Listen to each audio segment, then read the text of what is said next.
ti mendon se të tërhiqesh do të thotë ta humbasësh atë. Kjo është gënjeshtra që të kanë thënë gjithë jetën që ai do të harrojë nëse ndalon së kontaktuari, nëse nuk je më e disponueshme, nëse nuk tregon më interes, që ai do të ecë përpara. Do të gjej dikë tjetër që i jep atë që ti e ke mbajtur për vete. Por e vërteta është kjo, kur ndalon së kontaktuari një burr, ai nuk të harron, ai fillon të kujtojë ndryshe. Hapësira që krijon nuk të fshin nga mendja e tij. Ajo vetëm e ndryshon vendin tënd në vetdijen e tij. Ajo që dikur ishte e njohur bëhet papritur e rrallë. Ajo që ishte e sigurt bëhet e pasigurt. Dhe në këtë pasiguri perceptimi i tij fillon të ndryshojë. Psikologjia mashkullore funksionon ndryshe nga ajo që të kanë mësuar. Prania jote e vazhdueshme, për të cilën mendon se forcon lidhjen, në të vërtetë e dobëson atë. Disponueshmëria jote e përhershme, që e sheh si shenjë interesi, ja heq atij ndjenjen e lirisë, dhe ajo që bëhet e zakonshme, humbet magjinë. Kur ndalon së kontaktuari, nuk po luan lojra, por rikthen ekuilibrin natyror që tërheqja ka nevojë për të mbijetuar. Shumica e grave tremben kur gjithçka bëhet e qetë. Mendojnë se dashuria duhet të nënkuptojë komunikim të vazhdueshëm, që lidhja ka nevojë për prova të përditshme, që nëse nuk përpiqen çdo ditë për marrëdhënien, ajo do të prishet. Por pikërisht kjo bindje i largon burrat, sepse ajo që ti e quan dashuri, ai e ndjen si presion. Ajo që ti e kupton si afërsi, ai e përjeton si detyrim. Dhe detyrimi është fundi i dëshirës. Në momentin që ndalon së kontaktuari, ndalon së qeni personi që ka nevojë për diçka prej tij. Bëhesh ajo që ka zgjedhur veten. Ky vendim, ky akt i qetë respekti për veten flet më fort se 1000 mesazhe. E vërteta është kjo, burrat nuk ndjekin atë që tashmë e kanë të sigurt. Ata ndjekin atë që i sfidon. Investojnë në atë që mbetet pak përtej arritjes. Jo sepse janë sipërfaqësor apo të paftë të lidhen, por sepse energjia mashkullore përjeton vlerën përmes përpjekjes. Kur ndalon së kontaktuari, nuk e braktis lidhjen, i jep asaj hapësirë të marrë frymë. E lejon atë të ndjej peshën e mungesës tënde në vend të ngushtësisë së pranisë tënde të përhershme. Dhe në atë hapësirë ndodh diçka e papritur. Ai fillon të dëshirojë atë që e kishte marrë si të sigurt. Ky tekst flet pikërisht për atë që ndodh në mendjen e tij kur tërhiqesh, për ndryshimin psikologjik që fillon me tërheqjen tënde. Faza që ai kalon, nga hutimi te kurreshtja e pastaj te dëshira. Dhe mbi të gjitha, si të ruash forcën tënde të brendshme pa e humbur veten. Sepse këtu gjithçka që mendoje se dije për burrat përmbyset. Në momentin që ndalon së kontaktuari, loja e vërtet fillon. Në 24 orët e para, duket sikur asgjë nuk ndodh, të paktën jo në dukje. Ai nuk e vëren menjëherë, sepse është mësuar me ritmin tënd, mesazhin e mëngjesit, pyetjen gjatë drekës, interesimin për ditën e tij. Këto gjeste të vogla janë bërë si zhurmësfondi, të njohura, të këndshme, pothuajse të padukshme në parashikueshmërinë e tyre. Kur ato papritur mungojnë, nuk duken kërcënuese, duken si hapësirë. Dhe hapësira në fillim ndjehet si lehtësim. Ai vazhdon ditën e tij, mendon se gjithçka është si më parë. Ndoshta është i zënë, ndoshta i përqendruar në gjërat e tij. Ndoshta mendon se do të shkruajë më vonë, por ajo më vonë nuk vjen, sepse ai ka mësuar që ti je gjithmonë aty, që dera është gjithmonë e hapur, që mund të jetë i sigurt për dashurinë tënde pa qenë nevoja ta fitojë. Ai qetësohet në heshtje dhe supozon se është diçka e përkohshme, se edhe ti je e zënë, se gjithçka është normale, por diçka fillon të ndryshojë pothuajse e padukshme. Jo shqetësim, jo ende, vetëm një ndjesi e lehtë që diçka është ndryshe.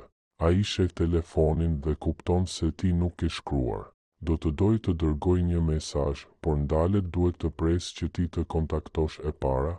Ky moment hezitimi është çarja e parë në themel, sepse për herë të parë pas shumë kohësh ai duhet të mendojë për ty, të pyes veten nëse ti mendon për të, dhe pikërisht aty fillon investimi i tij. Shumica e grave e thyen heshtjen brenda 24 orëve të para. Bindin veten se heshtja është ndëshkim, se është e papjekur, manipuluese apo e keqe. Ndihen fajtore që kanë krijuar distancë. Shqetësohen se ai është i lënduar, i hutuar apo i zemëruar. Kështu që i shkruajnë me një justifikim të vogël, një imazh gazmor, një pyetje neutrale, diçka për të shuar tensionin që ndjejnë vetë. Ato nuk kuptojnë se i njëjti tension fillon të rritet edhe tek ai. Dhe në momentin që e thyen, e heqin presionin që sapo kishte filluar të rritej në ndërgjegjen e tij. Kthehen përsëri në personin që shkruan e para, në atë që nuk e duron dot heshtjen, në atë që ka më shumë nevojë për lidhjen se sa ai. Nëse arrin të përballosh heshtjen përtej 24 orëve të para, diçka fillon të ndryshojë. Jo në mënyrë dramatike, jo dukshëm, por ndjeshëm energjikisht, sepse energjia nuk gënjen. Mungesa jote krijon një boshllëk dhe as natyra, as shpirti, as marrëdhëniet njerëzore nuk e durojnë boshllëkun. Diçka do të lëviz për ta mbushur atë hapësirë. Pyetja është, do ta mbushësh vetë nga frika, apo do ta lejosh atë nga kureshtja të bëj hapin e parë?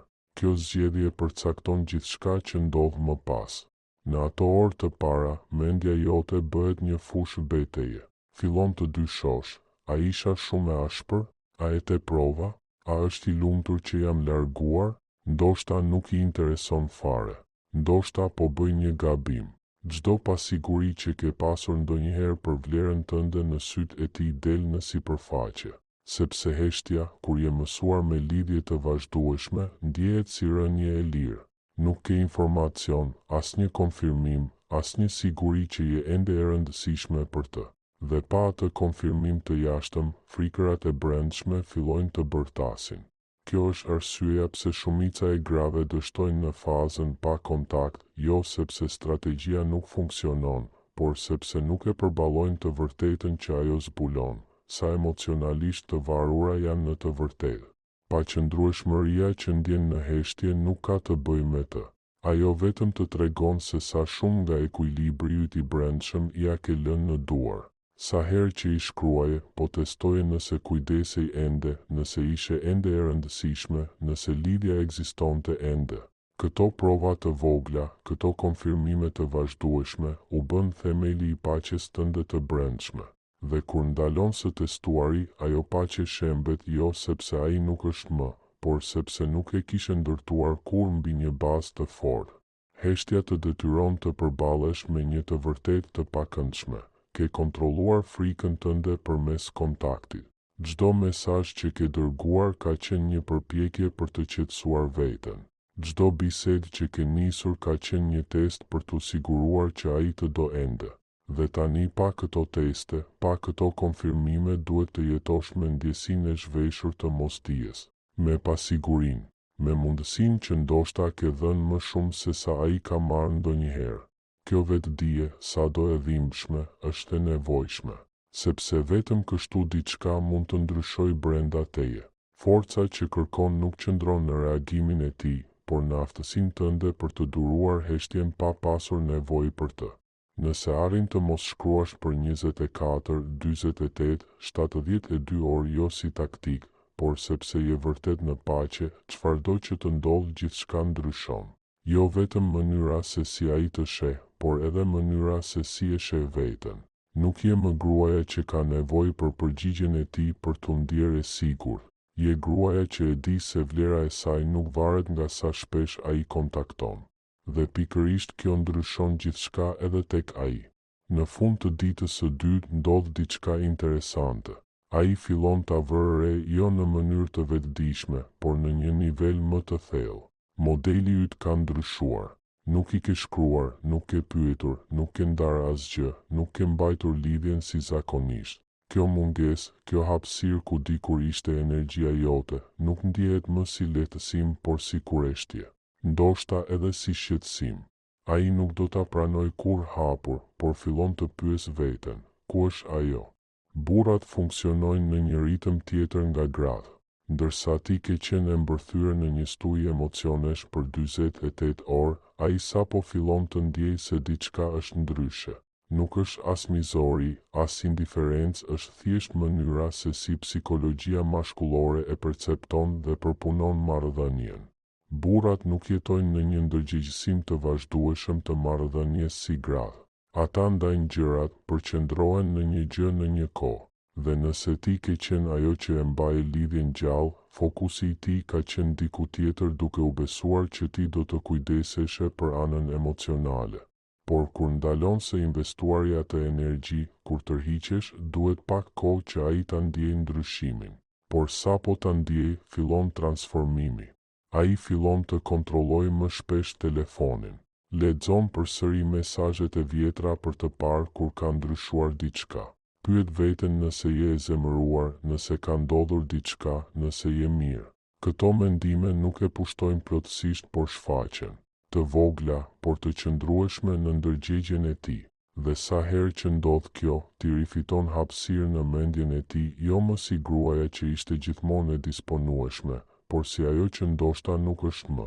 Ky është momenti vendimtar. Kurreshtja e tij zgjohet, por nuk është ende veprim. Ai nuk shkruan, nuk të ndjek, vëzhgon. Teston, pret të shoh nëse do të dorëzohesh e para. Dhe pikërisht këtu durimi yt përcakton rezultatin. Nëse i shkruan tani edhe me një justifikim të pafajshëm e konfirmon pavetëdijshëm atë që ai tashmë mendon, që heshtja jote ishte e përkohshme, që nuk mund ta duroje, që ai nuk ka nevojë të bëjë asgjë sepse ti do të kthehesh vetë. Në atë moment humbet ekuilibrin që ke ndërtuar. Por nëse qëndron e fortë, nëse e ruan heshtjen për 3, 4, 5 ditë, dinamika ndryshon më tej. Kurreshtja e tij rritet. Mendimet e rastësishme kthehen në shqetësim aktiv. Ai fillon të trillojë histori për të shpjeguar mungesën tënde. Ndoshta është e zënë, ndoshta ka takuar dikë, ndoshta ka mbaruar me mua. Këto histori zbulojnë diçka të rëndësishme. Ai përpiqet të kuptojë boshllëkun që ke lënë pas. Dhe e vetmja shpjegim logjik është se ti ke ecur përpara. Kjo mendim, kjo farë e vogël dyshimi e kthen kurreshtjen e tij në shqetësim. Psikologjikisht, ky është momenti kur vlera e perceptuar përmbyset. Kur ishe gjithmonë e disponueshme, vlera jote për të ishte e qëndrueshme, e njohur, e rehatshme. Por në momentin që u bëre e paarritshme, vlera jote u bë e pasigurt dhe pasiguria ushqen dëshirën. Ai fillon të kujtojë gjërat që i kishte marrë si të mirëqena, buzëqeshjen tënde që e çarmatoste, shikimin tënd që e shite me të vërtetë, energjinë tënde që e zbute në ditët e vështira. Të gjitha ato momente të vogla që dikur ishin të zakonshme, tani duken të rëndësishme pikërisht sepse mungojnë. Kjo nuk është manipulim, është psikologji njerëzore. Ne vlerësojmë më shumë atë që kemi frikë se mund ta humbasim sesa atë që jemi të sigurt se e zotërojmë. Përderisa e kontaktoje çdo ditë, ai të kishte me siguri, dhe kjo siguri e bëri dembel. Por tani, me çdo ditë të heshtjes tënde, ajo siguri po zbehet, po shndërrohet në pasiguri, dhe pasiguria nuk i bën burrat të tërhiqen, por t'ju ndjekin, jo sepse luajnë lojra, por sepse energjia mashkullore është e ndërtuar për të mbrojtur atë që ka vlerë. Dhe ti bëhesh ajo që ka vlerë vetëm kur bëhesh e pasigurt. Ndërsa ai përpunon mungesën tënde, ti po kalon një transformim. Paniku fillestar po largohet. Dëshira për ta kontaktuar dobësohet.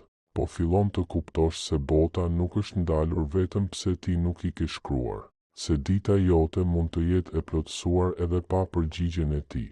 Se vlera jote nuk ka asnjë lidhje me sjelljen e tij. Kjo ndërgjegjësim nuk vjen menjëherë, por në momente të vogla. Një mëngjes kur nuk e kap telefonin menjëherë. Një mbrëmje kur je vërtet me miqt e tu, në vend që të mbetesh mendërisht në heshtjen e tij. Një natë kur fle e qet pa pyetur veten se çfarë po mendon ai. Këto momente të vogla të rizbulimit të vetvetes janë fitoria e vërtetë, jo nëse ai të kontakton apo kthehet, por fakti që ti bëhesh gruaja që nuk ka më nevojë për të përtundir e plot. Sepse ky është ndryshimi i vërtetë. Kur ndalon së luajturi lidhje dhe fillon të mishërosh plotësinë, kur ndalon së kërkuari aprovimin dhe fillon të krijosh siguri brenda vetes, Kur ndalon së pritur që ai të zgjedh dhe fillon të zgjedhësh veten, atëherë energjia përmbyset krejtësisht, dhe ai e ndjen. Edhe nëse nuk mund ta shpreh me fjalë, energjia mes dy njerëzve është e gjallë, e ndjeshme, reale. Kur një person liron kontrollin mbi rezultatin, tjetri e ndjen menjëherë. Dhe ajo lirshmëri, ajo mungesë e papritur, tensioni aty ku më parë kishte tërheqje të vazhdueshme, është shqetësuese, sepse sinjalizon, loja ka ndryshuar. Rregullat që ai mendonte se I dinte nuk vlen më. Ti nuk je më aty ku të la. Nuk po pret më në vendin ku ke pritur gjithmonë. Je lëvizur, dhe lëvizja, sidomos ajo larg ti, tërheq vëmendjen. Pas 6 ose 7 ditësh, kur ke ruajtur heshtjen, diçka ndryshon në sjelljen e tij. Ai nuk pyet më, vepron. Ndoshta është një mesazh I thjeshtë, një hey I rastësishëm, sikur asgjë të mos kishte ndodhur. Ndoshta një pëlqim në rrjetet sociale. Ndoshta një mesazh përmes një miku të përbashkët. Metoda nuk ka rëndësi. Rëndësi ka që ai të kontakton. Ai e fillon. Ai hyn në hapësirën që ti ke krijuar. Dhe ky hap, ky veprim drejt teje pas ditëve të heshtjes, është dëshmi. Dinamika është përmbysur. Ti nuk je më ajo që ndjek, je ajo që ndiqet. Por këtu shumica e grave bëjnë gabimin vendimtar. Ato e kanë dëshiruar këtë moment, kanë shpresuar për të, janë lutur për të. Dhe kur më në fund ndodh, ato reagojnë menjëherë, të entuziazmuara, të tepërta, të lehtësuara. E përmbytin me gjithë energjinë që kanë mbajtur brenda. I përgjigjen hejsës së tij me paragrafe. Kthehen plotësisht me zemër, mirënjohëse që ai u shkroi. Dhe pikërisht kështu e shkatërrojnë gjithçka që heshtja ndërtoi. Sepse reagimi I tyre I tregon atij gjithçka që ai donte të dinte, që ajo priti, që heshtja ishte e vështirë për të, që ai ende ka kontrollin, që në thelb asgjë nuk ka ndryshuar, përveç faktit që ai duhej të dërgonte një mesazh për ta marrë përsëri. Forca e vërtetë e ndërprerjes së kontaktit nuk qëndron vetëm në zgjuarjen e kurreshtjes së tij, por në qëndrueshmërinë kur ai teston nëse ti je me të vërtetë ndryshe. Kur ai të kontakton, reagimi yt përcakton nëse ndryshimi është I përhershëm apo I përkohshëm. Nëse reagon nga modeli I vjetër, nga nevoja, lehtësimi apo teprica, dinamika kthehet menjëherë në atë që ishte. Ti je përsëri ajo që përpiqet, ajo që është e disponueshme, ajo që nuk mund ta përballojë mungesën e tij.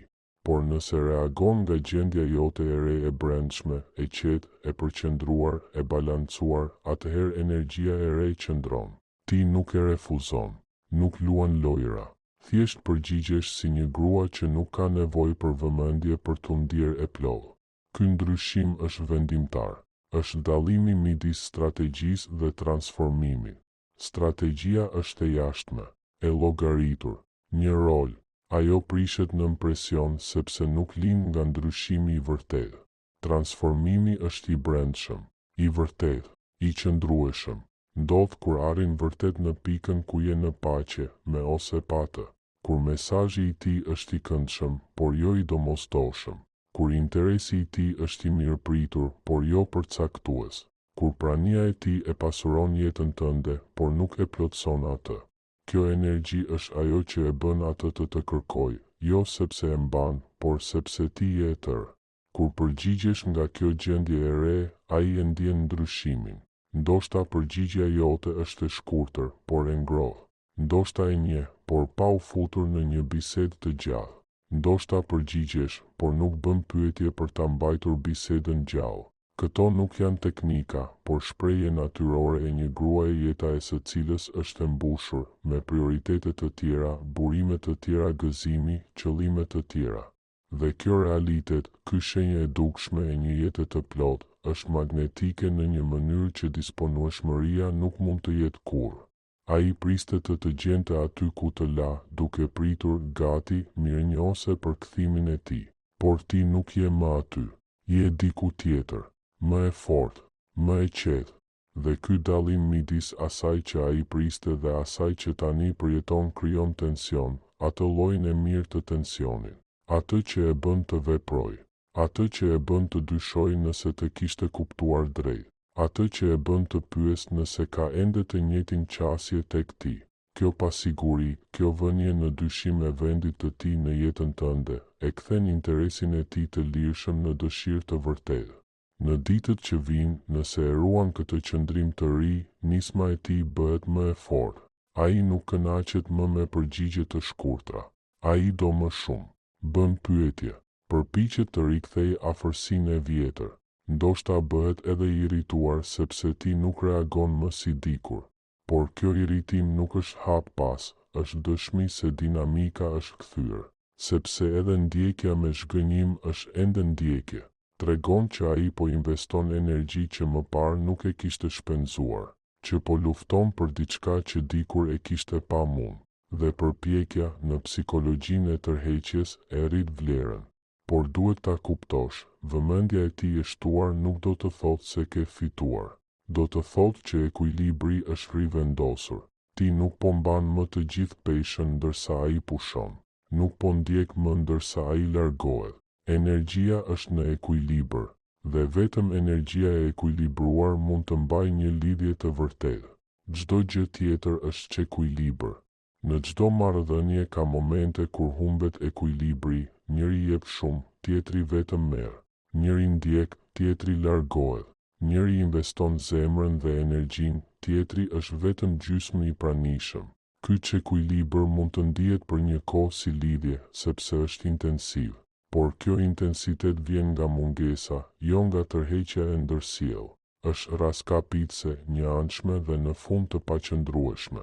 Pikërisht për këtë arsye duhet ta ndërprisje kontaktin, jo nga krenaria, por për të gjetur veten përsëri. Vetëm kur energjia qetësohet, sheh të vërtetën.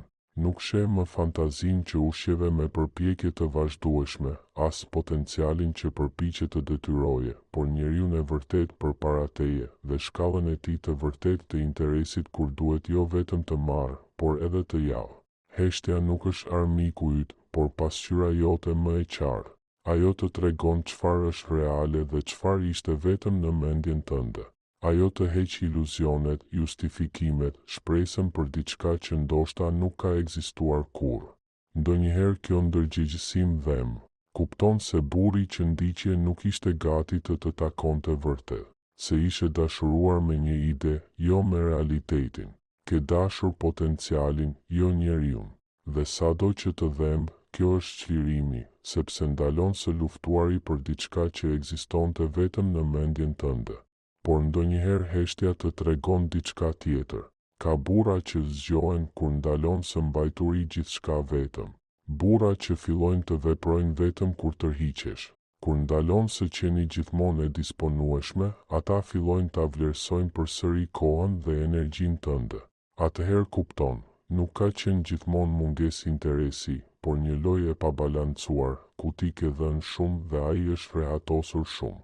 Dhe kur ndalove se ja bër të lehtë, ai filloi të lëviz, jo në mënyrë perfekte, por të vërtetë. Në fund, heshtja të zbulon gjithçka që duhet të dish. Kupton nëse ai vërtet të do, apo vetëm vëmendjen që i jep.